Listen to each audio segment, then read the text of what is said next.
E muita gente não sabe, não está nem aí, nem vem chegando. Essa é que é a realidade. A gente aqui é que lembra, trazendo o nosso convidado para bater um papo com a gente sobre o assunto.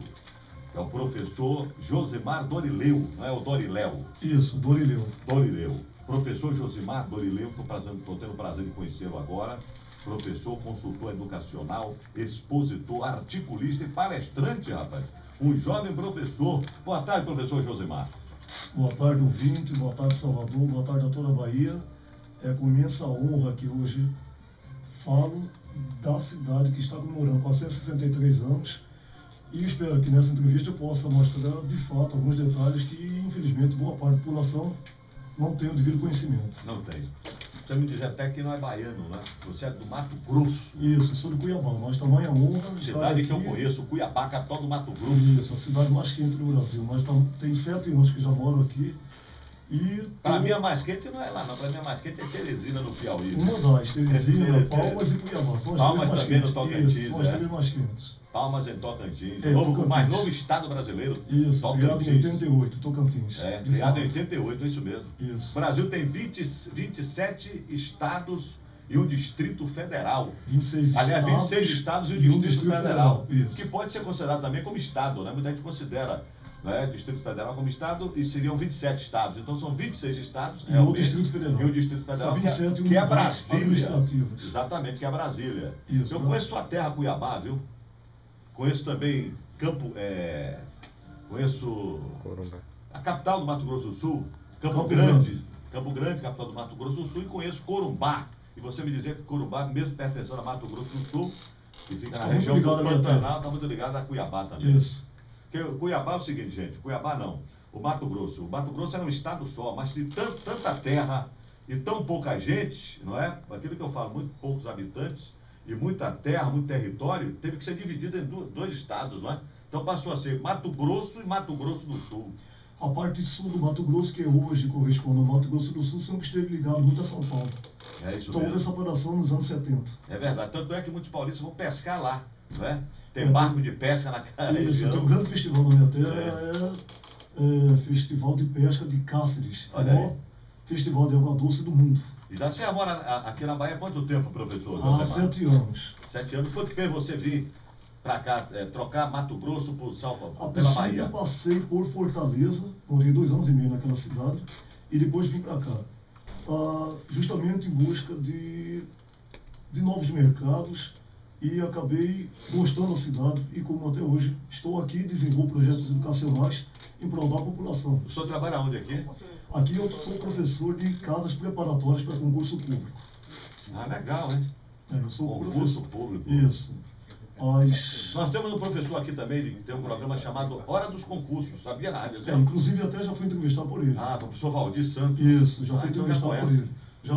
Então o senhor é concorrente dele, né, nessa profissão, não é isso mesmo? Não existe concorrência. Eu acredito que nós somos aliados, porque tanto ele quanto eu estamos em prol da educação. Certo, mas concorrência pelo fato de que são profissões idênticas, né? Iguais, não é isso mesmo? Nesse ponto, sim. Ah, legal. O senhor também é historiador? Também. Também é historiador. Por mais que eu sou formado em economia, só que também leciono história. E é uma disciplina que muito tem afinidade e por isso desenvolvo também projetos ligados a essa área. Eu sei. O que é que o senhor achou de Salvador? Né? Quando não a conhecia e depois que passou a conhecer, vivendo aqui?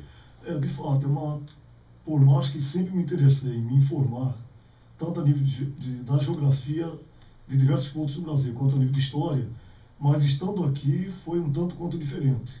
Mas foi algo prazeroso descobrir aquilo que nos becos e ruelas de Salvador tinha a oferecer para mim. O sincretismo religioso, a originalidade do povo baiano, do povo soteropolitano. Então isso foi muito agradável, acolhedor, diga-se passagem. Então é por isso que quem vem de fora para Salvador para passar uma chuva, que no popular quer dizer passar pouco tempo, termina decidindo se manter residência fixa aqui? Em virtude dos fatores, pelo menos no meu caso foi. E como sou muito apegado às questões históricas, então fiquei muito ligado justamente a essa cidade por esse motivo. Tá vendo, gente? Que realmente quem vem de fora... E você não pensa em sair daqui por enquanto, não? Acredito que não. Com certeza não. Porque se lá atrás, há 7 anos atrás, logo quando cheguei aqui em Salvador, havia pouco conhecimento das pessoas, do mercado de trabalho. Já passei por esse tempo, então, agora que estou um tanto quanto consolidado, graças a Deus, não há motivo de sair mais de Salvador. É verdade. A questão é me fixar ainda mais e desenvolver o meu trabalho em prol da população. Pois é, gente, Salvador foi fundada no dia 29 de março de 1549. Isso, O Brasil foi 1549. descoberto em 1500, aqui na Bahia, na região de Porto Seguro, de Itamaraju, né? Mas a cidade de Salvador, né, em 1549. E ela era habitada por índios, professor? Isso, por índios tupinambás. Ah. Porque o grande tronco linguístico existente no litoral brasileiro é o tronco tupi. Só que para o Nordeste havia uma subdivisão desse tronco tupi, no caso, os tupinambás. E ela foi fundada por Tomé de Souza. Tomé de Souza era português, não é? Isso, português. Foi a partir do momento que as capitanias hereditárias criadas pelo governo português não deram conta do recado, digamos assim, o que começou? Houve um interesse maior por parte do Dom João III em criar uma capital, em criar uma cidade, que a partir dessa cidade pudesse ela ser o centro administrativo daquilo que cabia à coroa portuguesa, no caso, 25% do território brasileiro. Aí foi fundado Salvador justamente com esse objetivo. Então ela já nasceu como cidade, ela já nasceu como capital. Olha o legado deixado para nós. Não só para os soteropolitanos, mas para todos nós brasileiros. Quer dizer, os primeiros habitantes foram os índios, depois vieram os portugueses e junto com os portugueses, os africanos. De imediato, não veio com os portugueses os africanos. Porque o que se tem, pelo menos registros históricos, o primeiro português a desembarcar por acaso em terras soteropolitanas foi Caramuru. Caramuru. Bem depois que chegou oficialmente Tomé de Souza. Caramuru era índio, né? O apelido dele. Não tinha nada a ver com o índio. Diogo Álvares Pereira, que é o Caramuru. Português. Foi apelidado pela tribo Tupinambá, que residia hoje onde é a Graça. Difícil acreditar que a Graça um dia já foi tomada de ocas, de tribos indígenas. E foi dado o apelido a ele de Caramuru. Mas a princípio, português, com o nome de Diogo Álvares Pereira. Certo. E os primeiros africanos vieram para cá quando? O senhor tem relato? Veio junto justamente com o Tomé de Souza. Junto com o Tomé de Souza, já como ele governador. Trouxe, isso, já como governador geral, certo. Ele trouxe consigo 1.000 pessoas, ele trouxe consigo, dentre essas 1.000 pessoas, jesuítas, médicos, farmacêuticos, operários, para construir a capital e os primeiros negros africanos.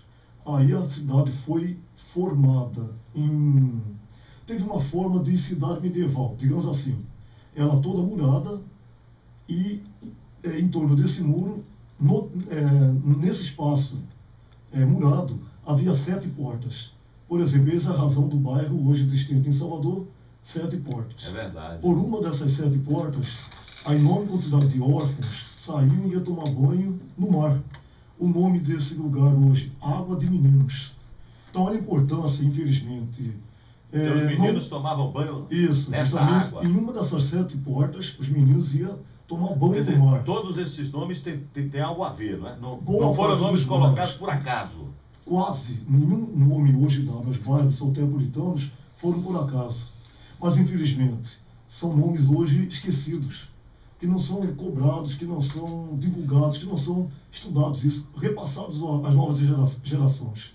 Isso é muito ruim. É verdade. Quer dizer, Salvador não guarda a história? Não respeita a história? Olha, não podemos generalizar. Existem pessoas e pessoas que moram nessa cidade. Mas, infelizmente, se houvesse se houvesse um apanhado melhor de tudo isso que eu acabei de falar, tudo tanto seria diferente. Haveria, talvez, um respeito maior pelo patrimônio. Se essa pessoa conhecesse a origem de tudo. Eu estou entendendo. Agora, a nossa verdadeira influência, não é? É portuguesa ou africana? De ambas as partes. Para se hoje formar aquilo que é o povo soteropolitano, qual a população de Salvador hoje? 2.600.000 habitantes.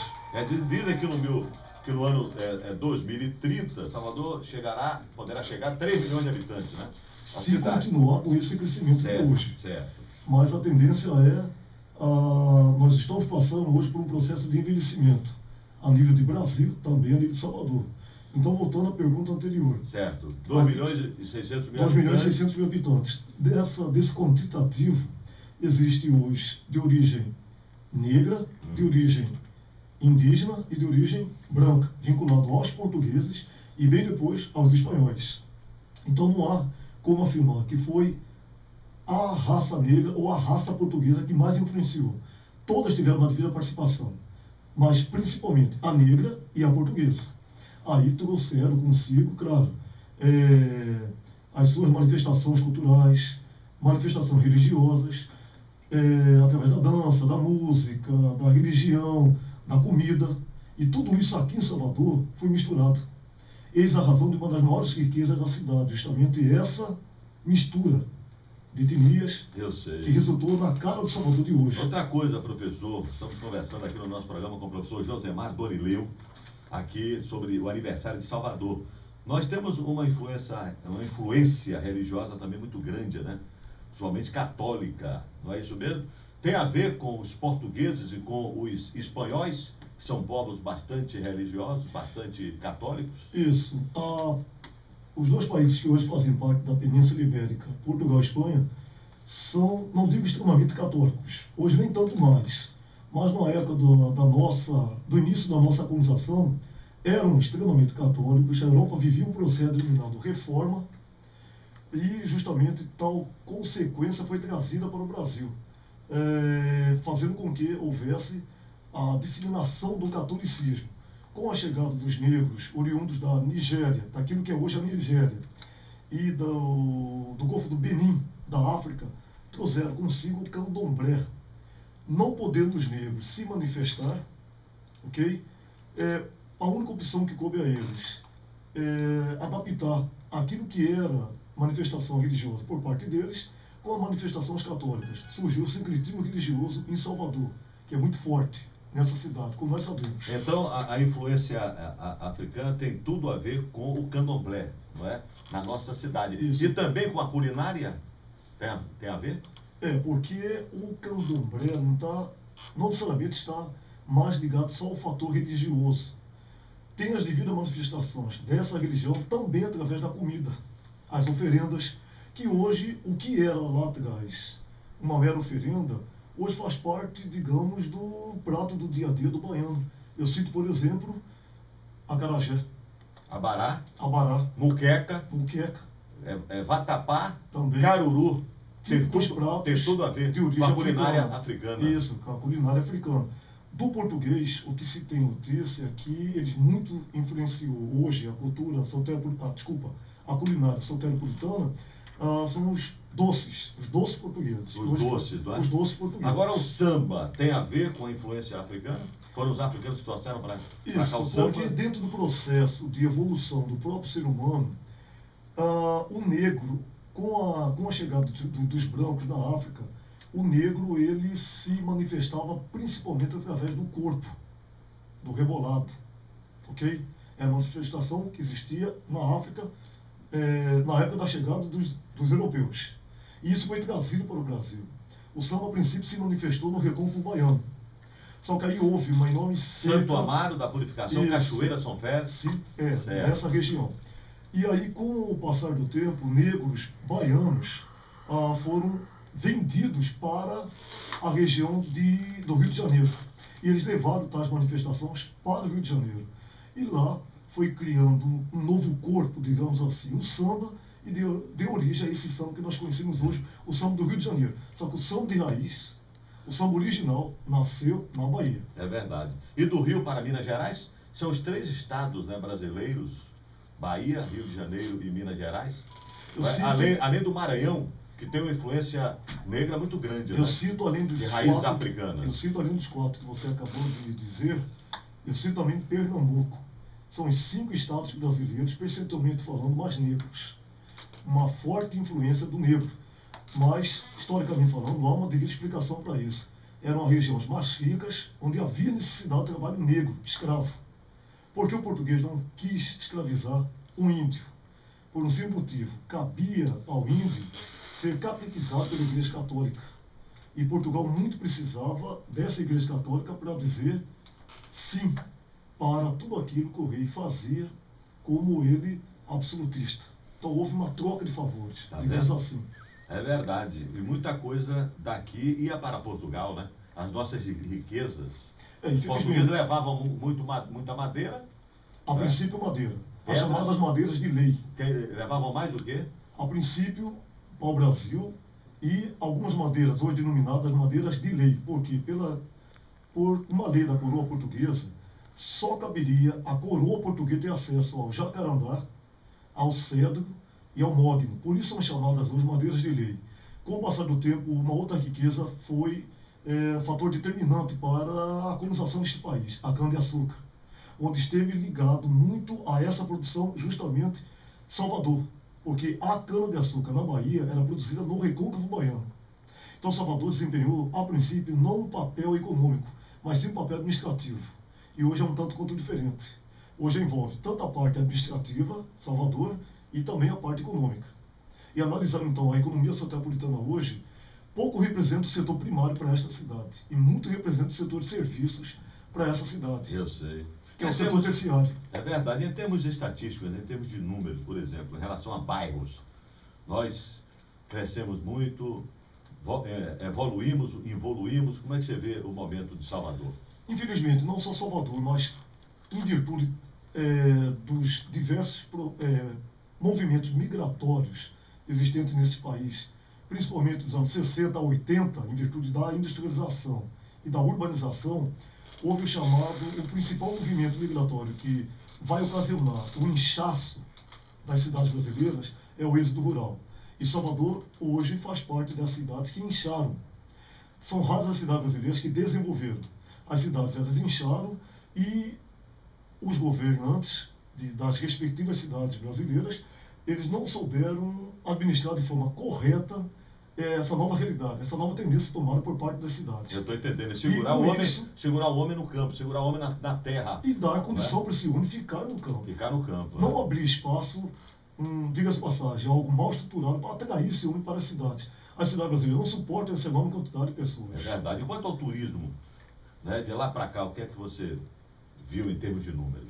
Houve um aumento, um tanto quanto significativo, mas em virtude da precariedade de algumas instituições ligadas à área turística dessa cidade, por mais que houve esse aumento, hoje Salvador está perdendo espaço para cidades como Fortaleza, Natal, Recife, Rio de Janeiro. Agora, o que é certo fazer daqui para frente, até se hoje administrador das cidades estiver ouvindo justamente essa minha entrevista, seria um conselho que eu estou dando agora, nesse exato momento. Qual seria, professor? Investir mais em outras áreas, além do turismo, ligado só ou quase só ao carnaval. Atrair congressos internacionais, atrair estudantes na área de medicina, odontologia. Então, seria uma nova realidade voltada a essa cidade. Abriríamos novas portas. E, com certeza, Salvador teria cresceria de uma outra forma. E não dessa ligada só ao carnaval. É algo válido, não resta dúvida quanto a isso. Só que poderia tomar essa outra tendência. Algo muito mais ligado às questões educacionais. Que só teríamos uma sociedade digna, justa, se alcançarmos altos índices de escolaridade. Infelizmente, isso não é a realidade de Salvador. Apresenta Salvador uma dos menores IDHs em termos de índices sociais de todo o Brasil, infelizmente. Longe da realidade de Florianópolis, Curitiba, Porto Alegre. Agora, a condição nós temos para fazer um tanto quanto diferente para essa cidade. Agora, falta saber trabalhar com todos esses recursos, um tanto quanto desperdiçados. Transporte e trânsito são os principais problemas de Salvador, na sua opinião? Também. Além da violência, além do alto grau de favelização, ocasionado também pelo êxodo rural, temos esse problema, transporte, de trânsito. Em média por dia em Salvador são 300 novos carros. E não há uma malha em termos de novas ruas abertas, novas avenidas ampliadas. Então está virando um caos nesse ponto Salvador. Eu sei. E tem o que comemorar, o soteropolitano? Tem o que comemorar nesses 463 anos de Salvador, professor Josemar Dorileu? Apesar de todos os pesares, é muito evidente que temos, não só os soteropolitanos, porque Salvador é a cidade que ela abraça os seus filhos e aqueles que passam a adotá-la como mãe. Então, é o meu caso. Tenho que comemorar sim, porque apesar de todos os pesares, está completando ela hoje, 463 anos. Já foi a cidade da América Latina que primeiro abriu uma faculdade. A primeira biblioteca de toda a América Latina foi aberta aqui em Salvador. Olha aí, tá vendo? Primeira faculdade, primeira biblioteca. A abertura dos nossos portos foi aberta, tal iniciativa, a partir de Salvador. Então, o Dom João VI, né? Pelo príncipe regente Dom João. Então, há muito o que ser comemorado. A cidade está de parabéns. Uma honra nós estar falando dela no dia do seu aniversário. E, com certeza, tem muito o que ser comemorado, sim. Portanto, está aí, gente, o professor Josemar de Oliveira. O senhor tem alguma descendência portuguesa? Não tenho descendência portuguesa. Tem um pouco de sotaque português. Só tem sotaque português. Acredito eu que são os portugueses que foram para a minha terra e aquele português ficou, digamos, não se misturou muito com outras línguas. Então, deu origem ao sotaque do cuiabano. Mas eu sou brasileiro e sou apaixonado por essa terra, assim como sou apaixonado também por Salvador. Prefere o acarajé ou o abará? Eu confesso que nenhuma das duas coisas, por o seguinte motivo, eu sou alérgico a camarão. Só por esse motivo. E moqueca com azeite, moqueca de peixe com azeite? Eu gosto. Aí gosta, né? Faz parte aos domingos, de vez em quando, eu gosto muito. E com pimenta? Com pimenta? Um pouco de pimenta faz bem para qualquer cidadão. Valeu, professor Josemar Dorileiro. Foi um prazer, viu? O senhor fala bem, tem conhecimento de causa. Gostei muito de me entrevistar, viu? Prazer foi todo meu. Um abraço para todos, um abraço para Salvador e parabéns pelos seus 463 anos. Parabéns. Deus abençoe a todos. Registre a presença do seu parceiro que está aqui filmando a gente. Como é o nome dele? Elias. Isso. Elias é baiano, né? Sou baiano. Valeu, Elias. Um grande abraço para você também. Vamos às mensagens comerciais, meu amigo Zezito.